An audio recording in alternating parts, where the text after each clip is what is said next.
Patuloy ngayon ang pagbibigay serbisyo ni Mayor Alvin Coadutante sa bayan ng Katayngan upang maibigay niya ang pangako noon pa man sa kampanya sa mga taga-Katayngan na kung saan ipagpapatuloy at dadagdagan ang mga infrastructure project na dapat na maibigay sa mga taong bayan sa Katayngan. Si Mayor Alvin Coadutante sa unang taon ng kanyang panunungkulan ay marami na itong mga proyektong ipinapatupad kaagad at nakikipagpulong sa iba't ibang mga head offices upang maibigay ang tamang serbisyo sa mga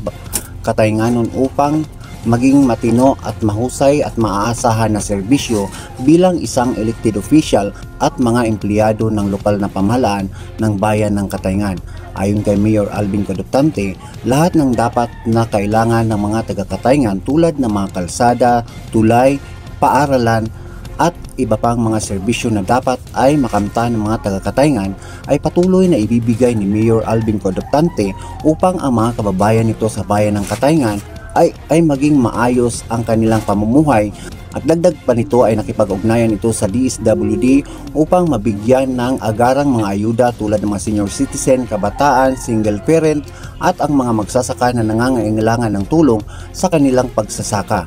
Ito na lang ang 11.3 Virada News FM. Ako si Kabirada Weng, News and Public Affairs.